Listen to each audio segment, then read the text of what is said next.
So Guru is the active principle in spiritual life. Without Guru, we don't even have a spiritual life. We can read so many books, we can understand different kinds of philosophy and theology, but the actual practical engagement in spiritual life comes through the Guru, through the personality of servitor, who is opening up to us the way and the path that leads to God. This path means engaging practically all of our energy, time, and attention in spiritual activities. Even if we are working at a job, we can offer the results of that job to the community of the spiritual master to build a nice place to have worship of God, festivals, and different other spiritual activities.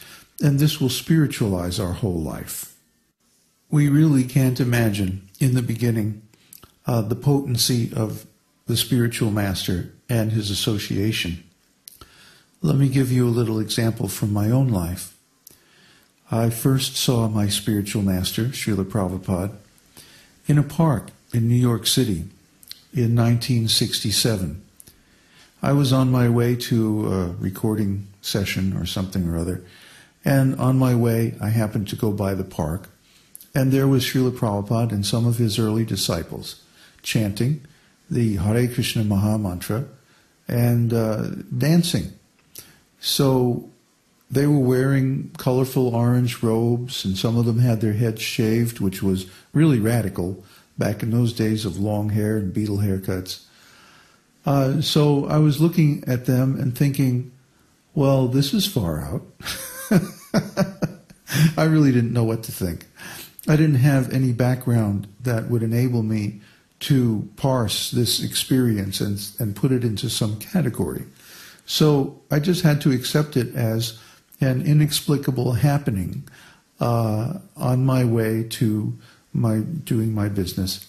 Little did I know that I would spend the rest of my life serving this man and his teaching, serving this mantra and its meaning, serving this movement, and trying to spread it all over the world.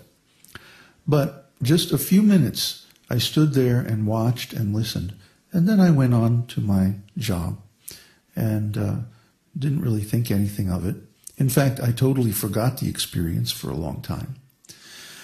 But shortly after that, circumstances in my life changed, and I got a very strong impulse to move to the West Coast because I had been searching for a guru.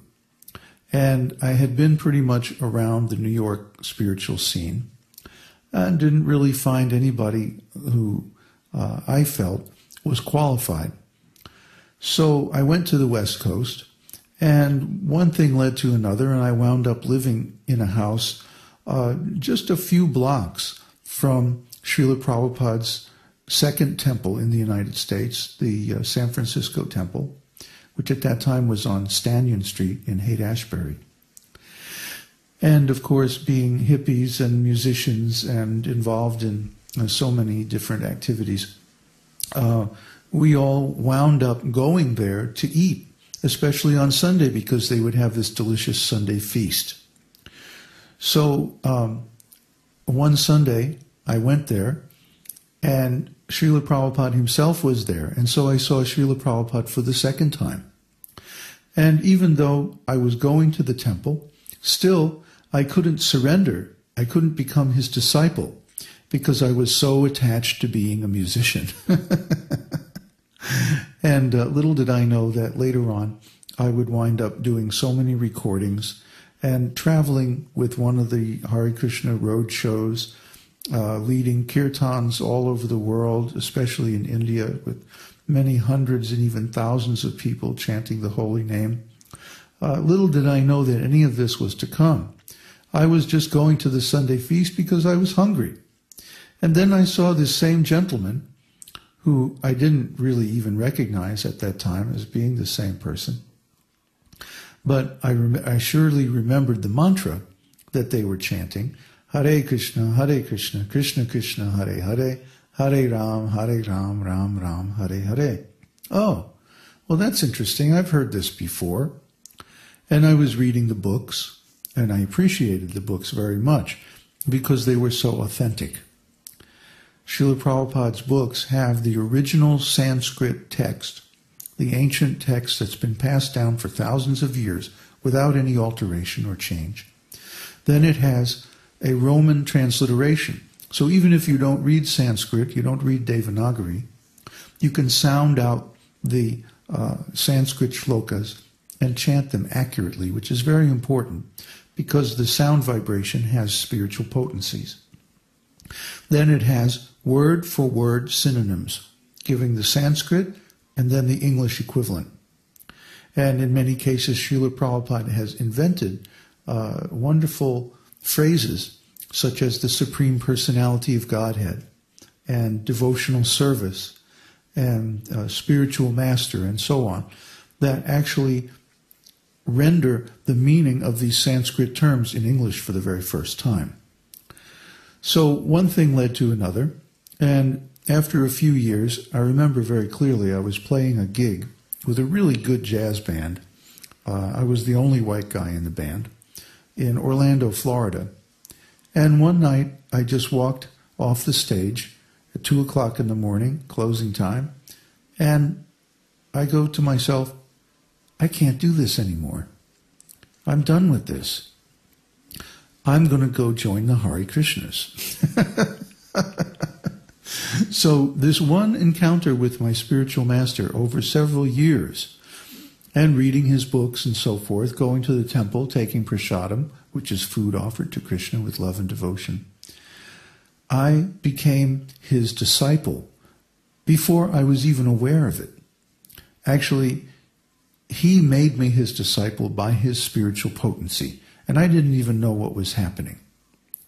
So therefore, when people ask me, well, how do I choose a guru? I say, you don't. You don't choose a guru. Guru chooses you. So when Krishna sees that somebody is serious about spiritual life, he arranges for them to come into contact with his bona fide representative. Because that's what the guru really is. Not that the guru is God. The guru is the representative of God and delivers God's message intact to the disciple. And because of the mercy of the guru, therefore the path to God opens up, and we can walk it as a practical matter of everyday life. Therefore, the service to the guru, the service of the spiritual master, is the most valuable thing that anybody can have in life, because it is by this service that one becomes aware of his eternal spiritual identity. And we're talking here about your perfect body. Your perfect body means your spiritual body, your eternal, perfect body, not this material body. This material body is always imperfect and temporary. We have to die. But where do we go when we die, and who are we when we die? Well, we're discussing all that in our classes on Bhagavad-gītā. But basically, we are spiritual living beings. But we can't realize our spiritual nature without the teaching of a bona fide spiritual master who has already realized it himself. Just like, how do you learn to drive a car or fly a plane or become a doctor or a lawyer? By associating with people who know that already. And the spiritual master has already realized his perfect spiritual body. So that's why we worship the spiritual master, so that we can realize our perfect body.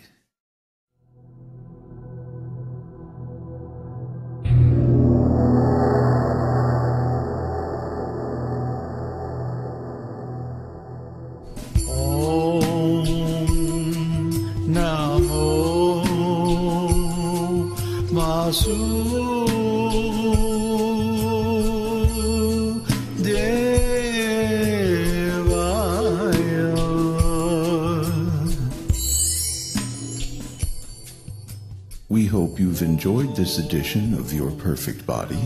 This is David Hughes, your host, reminding you to visit us on the web at esotericteaching.org, where you can purchase the complete Esoteric Teaching Introductory Seminar DVD. and many CDs of transcendental music and mantras.